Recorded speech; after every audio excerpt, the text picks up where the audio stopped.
Bienvenue pour cette nouvelle analyse. Aujourd'hui, on se penche sur un moment assez révélateur au Sénégal. On est le 7 juin 2025. C'est la Tabaski, une fête religieuse majeure.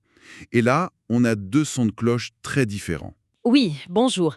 C'est assez frappant, en effet. D'un côté, le président Bassirou Diomaye Faye qui appelle à l'unité nationale, un discours très solennel, et de l'autre, presque au même moment, une figure de l'opposition, Bougane Gueye Dany, qui lance une critique vraiment acerbe sur l'économie. C'est ça. Donc, notre objectif aujourd'hui, c'est un peu de décrypter ces messages.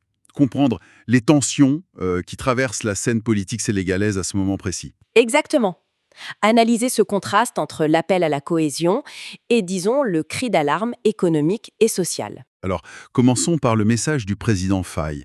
Il s'exprime après la prière de l'Aïd al-Adha à Dakar. Qu'est-ce qu'il dit exactement, Evelyne?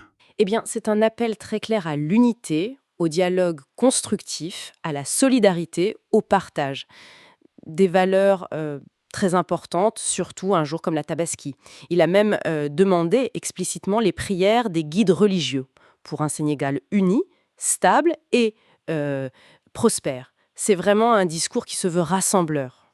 Un discours de circonstance, peut-être, mais avec une portée politique évidente, j'imagine.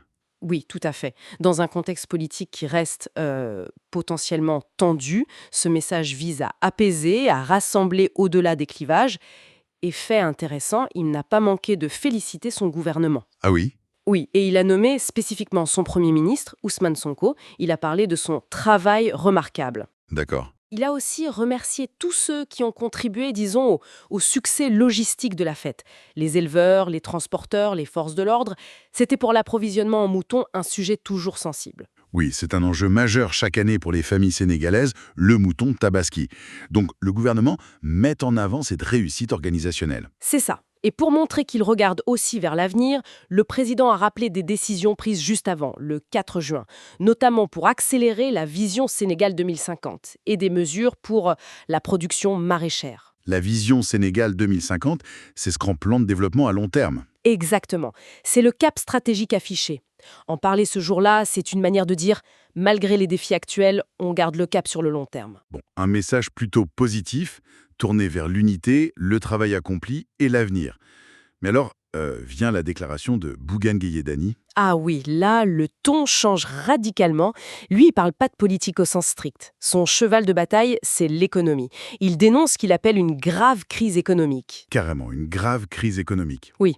Et il n'y va pas de main morte avec le ministre de l'économie. Il le juge inutile, trop théorique, déconnecté des réalités du terrain. C'est une charge très directe. Très direct, oui. Et ce qui est frappant, c'est vraiment cette focalisation sur l'économique, le social. Il décrit une situation très difficile pour les familles sénégalaises. Il parle d'une souffrance pas vue depuis des années. C'est fort comme expression. Ça fait écho, j'imagine, aux difficultés que certains ont pu rencontrer pour la Tabaski, justement, non? Le prix des moutons, le coût de la vie. Bah, c'est clairement ça. Il surfe sur ce ressenti bien réel pour une partie de la population. Le coût élevé de la vie, les difficultés à joindre les deux bouts, particulièrement pour cette fête qui représente une dépense importante. Son discours, en fait, il oppose l'urgence du présent, la réaction qu'il appelle de ses vœux, à la vision à long terme du gouvernement qu'il qualifie un peu dédaigneusement de projet. Il y a aussi une autre dimension dans ses propos. Il a exprimé sa solidarité envers ceux qu'il appelle les détenus politiques. Oui, c'est un point important. Ça nous rappelle que le contexte judiciaire lui reste une source de tension. Comment ça? Qu'est-ce qui se passe sur ce front-là? Ah bien, il faut savoir qu'il y a une audience qui est approche, prévue pour le 19 juin, donc quelques jours après cette Tabaski. C'est devant la Cour suprême. Ça concerne un recours, un pourvoi du parquet général, donc de l'accusation contre la libération de certaines personnalités politiques. Ah d'accord. Donc l'affaire n'est pas close. Pas tout à fait.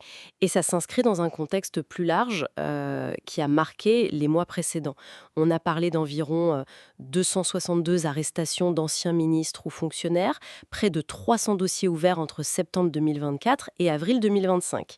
Donc, même si le président appelle à l'unité, ces dossiers judiciaires continuent d'alimenter, disons, une certaine crispation. On voit bien le tableau, oui. Une journée vraiment à double face. D'un côté, le gouvernement qui célèbre la bonne organisation de la Tabaski, qui appelle au dialogue, qui parle d'avenir. Et de l'autre, une opposition qui martèle les difficultés économiques du quotidien, la souffrance des familles, et qui rappelle les contentieux politiques et judiciaires. D'ailleurs, cette bonne organisation de la Tabaski, elle est confirmée par les autorités, c'est ça? Oui, globalement, les retours officiels indiquent que l'approvisionnement s'est bien passé, que la fête s'est déroulée dans le calme.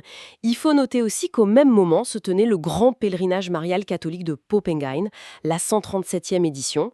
Ça aussi, ça s'est bien déroulé. C'est un autre moment fort de rassemblement au Sénégal.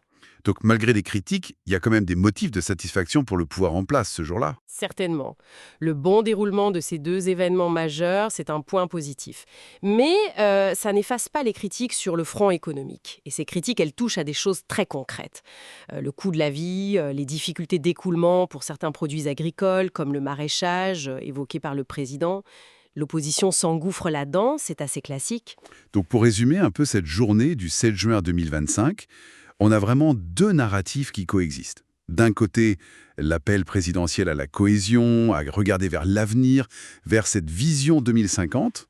Et de l'autre, la voix de l'opposition qui met en lumière les urgences économiques, les difficultés du présent et aussi les fractures politiques qui sont toujours là en filigrane. C'est une dichotomie assez nette. Tout à fait. Et ça nous amène à une question de fond, je crois, pour le Sénégal actuel. Laquelle? Comment le gouvernement, l'exécutif, peut réussir à concilier ces deux aspects? Comment peut-il avancer sur sa vision à long terme, chercher cette unité nationale, tout en répondant aux pressions immédiates, celles liées aux difficultés économiques ressenties par beaucoup, et aussi aux tensions politiques héritées du passé récent? C'est la grande question en effet. Quelle est la marge de manœuvre réelle? Comment naviguer entre ces défis qui sont là simultanément? Exactement. C'est tout l'enjeu pour les mois et les années à venir, je pense. Concilier l'urgence et le long terme, l'économique et le politique. Une réflexion cruciale pour comprendre la trajectoire du Sénégal. Merci beaucoup pour cette analyse éclairante. Merci à vous.